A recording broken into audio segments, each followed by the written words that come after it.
Polresta Denpasar melaksanakan apel kesiapan penggelaran sarana prasarana serentak untuk mendukung antisipasi bencana alam di wilayah hukum Polresta Denpasar. Apel dipimpin oleh Kapolresta Denpasar, Kombes Jansen Afitus Panjaitan di Mapolresta Denpasar. Kapolresta Denpasar, Kombes Polisi Jansen Afitus Panjaitan mengatakan dengan banyaknya kasus bencana yang sudah terjadi, bahkan di awal-awal fenomena La Nina, BMKG telah menginfokan bahwa dampak La Nina akan mulai dirasakan pada bulan November 2021 dengan puncaknya yang akan terjadi pada periode Desember 2021 hingga Maret 2022 dan perlu meningkatkan kewaspadaan, mengambil langkah-langkah antisipasi dan kesiapsiagaan penanggulangan bencana alam terhadap dampak yang dapat ditimbulkan oleh La Nina.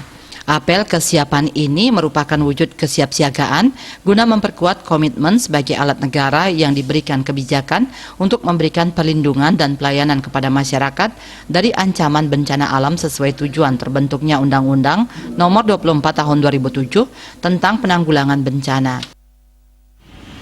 Masyarakat mempunyai hak atas perlindungan dari segala macam ancaman, rintangan dan gangguan, serta negara harus hadir di tengah-tengah masyarakat untuk memperoleh haknya, sehingga kehadiran aparatur negara di lapangan saat bencana alam dapat meminimalkan risiko yang ditimbulkan seperti kehilangan jiwa dan harta benda.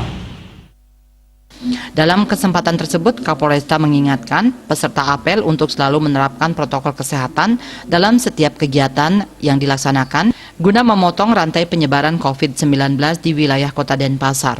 Beberapa hal menjadi pedoman tugas di lapangan saat akan mengevakuasi korban jiwa, harta, benda, dan yang lainnya, yaitu melaksanakan cara bertindak CB di lapangan terhadap penanggulangan bencana alam sesuai HTCK dan tupoksi masing-masing instansi terkait guna menyamakan persepsi ketika bergerak di lapangan. Menempatkan sarana dan prasarana pada tempat dan ruang yang sewaktu-waktu akan digunakan dapat dengan mudah digerakkan ke lapangan dan laksanakan pengecekan serta perawatan secara berkala.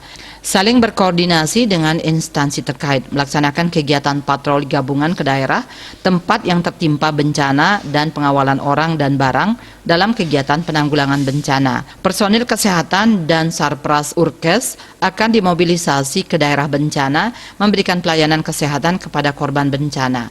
Raiswantara, Bali TV.